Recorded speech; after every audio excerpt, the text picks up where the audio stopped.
Okay, so just after I painted the wheels red, the other wheels red, I managed to get up a second-hand pair of these, I suppose you call them F2 wheels, I think. They're different in that there's just one hole, whereas on the other ones they're all got like a double hole, and this is all shiny aluminium. Anyway, these are the original wheels or type of wheels for the TZR, not TZR, RZ250, particularly the Australian model. There might be some variations, 86. So I've just got most of the junk paint off with paint stripper, and they just about squeeze in my very small sandblasting cabinet.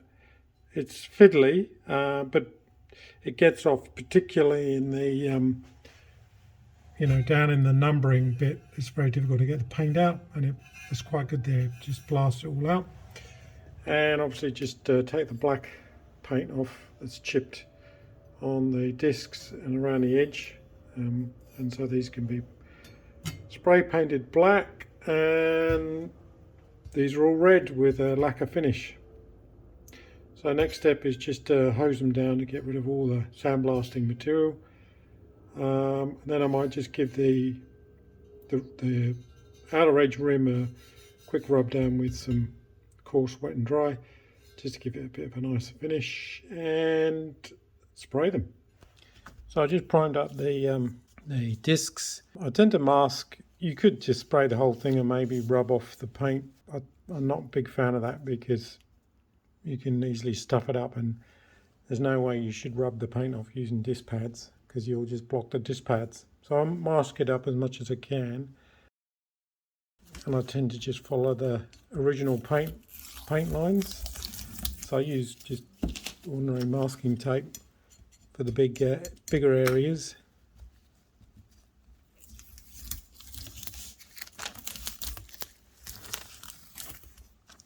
And then I use this blue vinyl tape just to follow the edge of the original paintwork.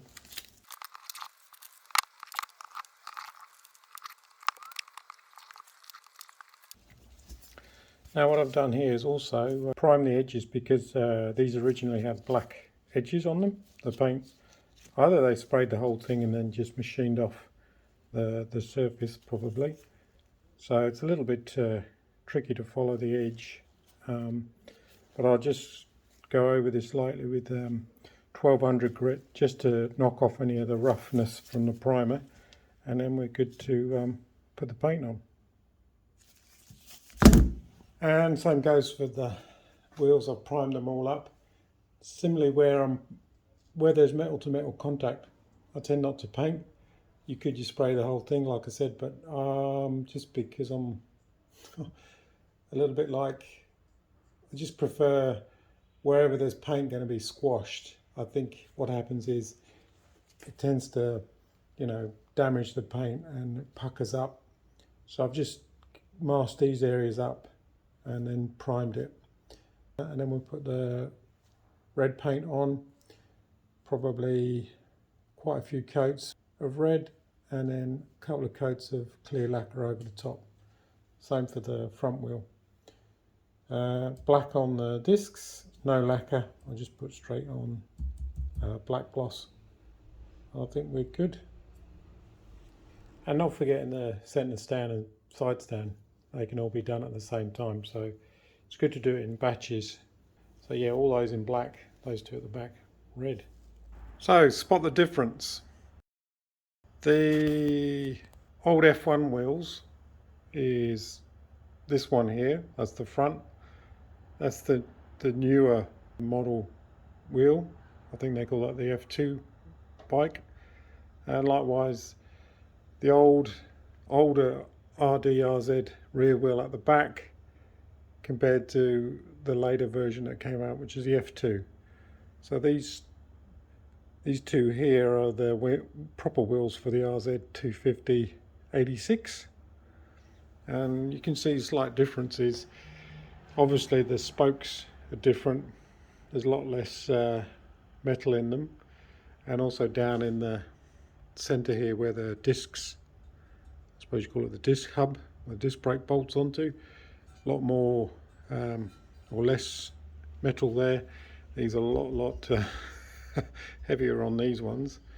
I prefer the style actually, the older one, just because that's what I was used to riding back in the 80s more. But yeah, at least now we've got the right set of wheels for the bike. Sadly though, all that effort, sanding, preparation, masking, painting, that's all got to come off. Them's the brakes. So that needs to be the traditional black in the spokes and the rim, with the exposed aluminium sort of polished around the edges. Oh well, you live and learn. Anyway, so that's that. They can now, I'll let them sit for a couple of weeks in the sun just so they go off fully hard. Okay, so now we just got to fit the front wheel bearings in. Pretty hopefully straightforward. So I've just got a cheap eBay special all balls bearing. They sell a kit, so that means you just get the whole thing. So you get the two bearings. Now, what importantly, these bearings are good because these are sealed for life, basically. The originals, or I think the originals, they were single shielded, meaning you do have to grease them every now and again because once water gets in, they'll dry out quite quickly. So these will last longer. So you get the two bearings, and also you get the two seals thrown in, which is good. So that's them. Now the only trick is the sequence you put it together. You just got to remember that the spacer in the middle goes in one way. So you can tell which side is which because this side has the cutout for the speedo. So the spacer with the top hat on it goes in this way, and it just sits in there loosely. So you're probably best off putting in this bearing first, followed by the other side, I think. And my hydraulic press, is not wide enough to take wheels, which is a shame. So we're going to have to do it a little bit medieval style by knocking them in, the bearings in. So we'll just get our bearing, make sure there's no paint or rubbish left, and that goes in quite well actually. I was just beginning to show a bit of resistance. So I've just machined up a little blank, which is obviously slightly smaller than the diameter of the bearing, and it's also got this spigot on it, so it won't move around. I won't accidentally slide and hit it crooked. So we'll just tap that in with a hammer till it bottoms out. We know when it's bottomed out because the little spacer in the middle will be trapped. There's a little bit of play left.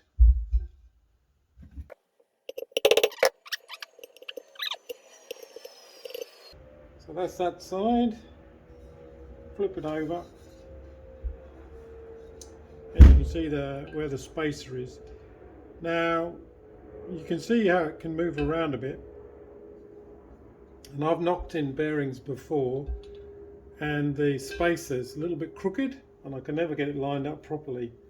So one way of making sure, got to make sure that it's roughly in position so we can get the axle bolt all the way through. If it's slightly skewed, it's really hard to try and realign it. So what we'll do is get the other bearing. Same again.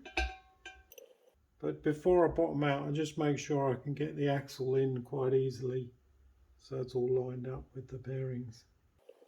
Where's my drift?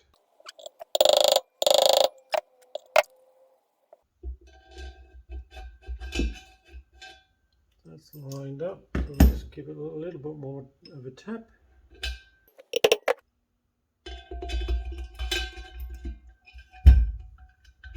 Perfect.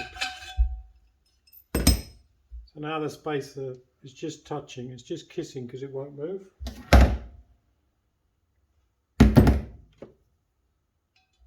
Yeah, so it's held in just gently. So that's good. Next up, we put in the seals. We'll put in the small one first. Should be able to just press it in by hand, he says.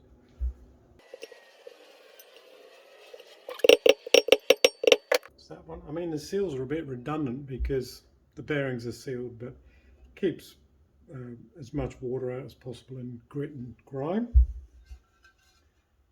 And then the other side, a little bit more trickier because it's quite a big one, big diameter. Use a smaller hammer just to get it started. Too big.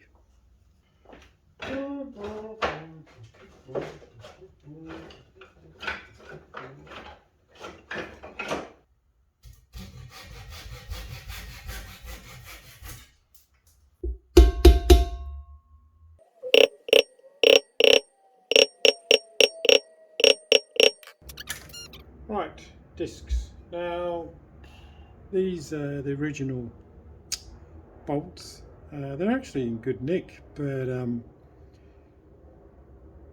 I think for the price of them, I'll just put in some new stainless steel ones. So I bought these stainless steel dome head bolts, and they look quite nice, obviously. The only problem is there is a slight difference in the diameter. This is original. The other thing is also these are olive drab or dark, and so if I put on the stainless steel ones, look a bit funny, I think, having the bright shiny thing on the black wheels, so black discs. So given that these are actually in quite good condition, I'm just going to give them a quick clean up, buff them up, and reuse them, and maybe I'll use these for something else later.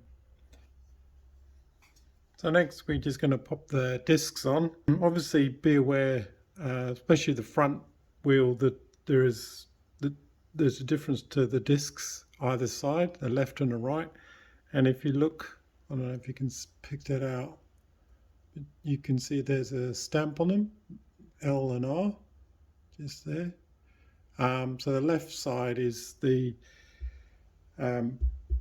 speedo gear side, or as you sit on the bike, the left hand side. So that just pops on. The right one is the same as the rear disc as well, so they're interchangeable. So I'll just line them up and just press that in. So we'll reuse our bolts, the original ones. Like I said, they're in good condition, and did actually look online, and they're you can buy them still, slightly different part number, but the cheapest I could find were they're $6 each, which I think is a rip-off. So we'll just clean them up, and we'll just put a dab of thread locker on and torque it up to, I think it's 14 foot-pounds, or I think that's 19 Newton meters. So I'll just quickly rattle those in. So same old thread locker, 222, and you only need a smidge. That's heaps.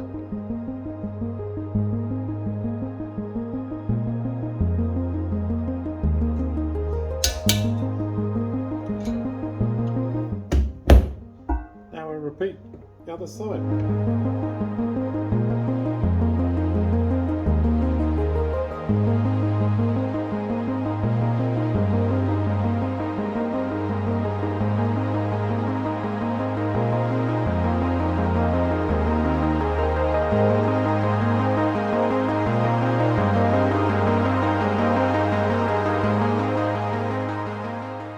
Just going to press in the new bearing for the push drive. It's a lot easier obviously with the press. I'll just machine this blank up so it locates nicely on the bearing, and also the flip side I can use for the seal. So we just put it in there, get a space out.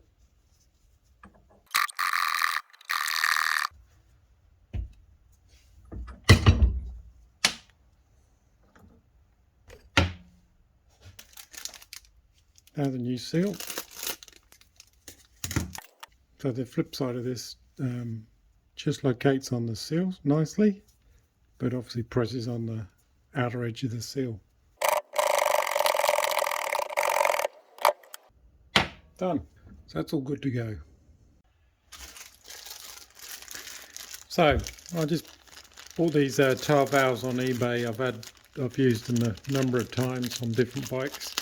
I tend to prefer the 90-degree ones. They're just a bit easier to press, put air in your tyres.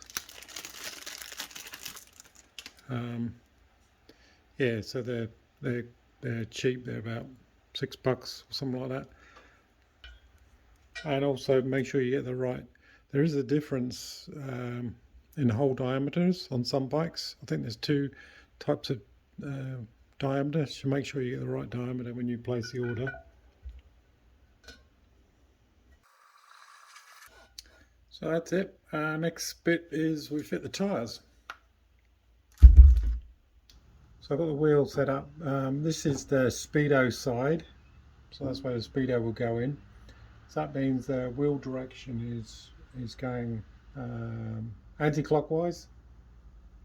So we've got to make sure we get the tyre the right way around. It helps. So there's the direction just there pointing down. So should be like that. And one last thing, these are Bridgestone tyres, and they come with a yellow marking dot. So look out for that. That needs to be lined up with the tyre valve, because that's effectively the lightest point on the tyre. So the heaviest point on the wheel will be the valve. We just need to make sure that when we pop it on, it goes that way.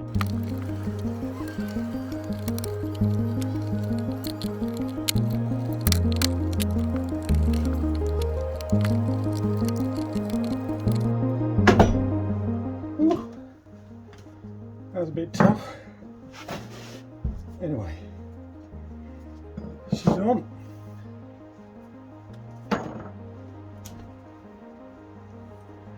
Hopefully the paint works. Not too chipped. Remember to line up the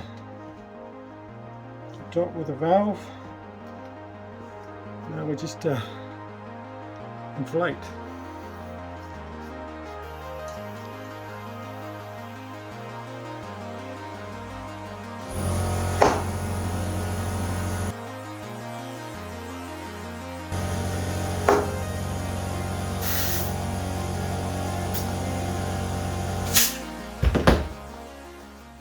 Okay, so next up, so I'll put in 28 psi on this to begin with.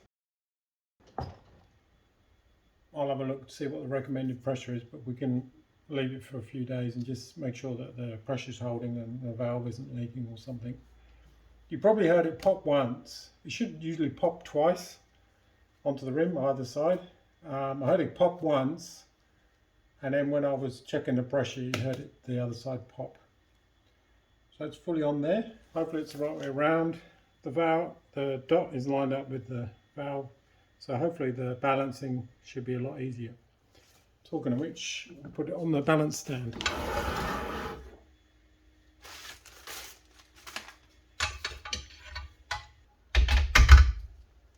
So the principle is we let it find its heaviest spot.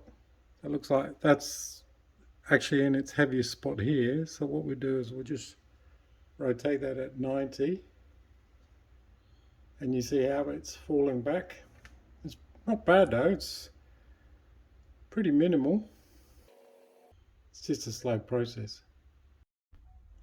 So now I just put on a temporary weight, an old little weight that's roughly opposite. Now the wheel stops and generally any spot, and it sort of settles. So now wherever the wheel stops, it tends to just stay there, it doesn't go the other way. So you can stop it there.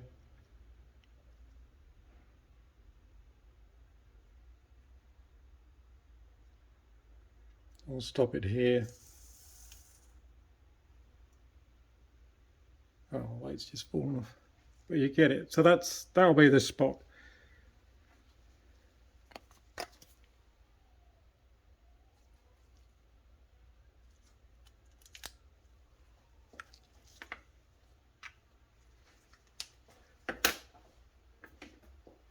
And even colour match the wheel weights. So I'll put the smallest one we've got.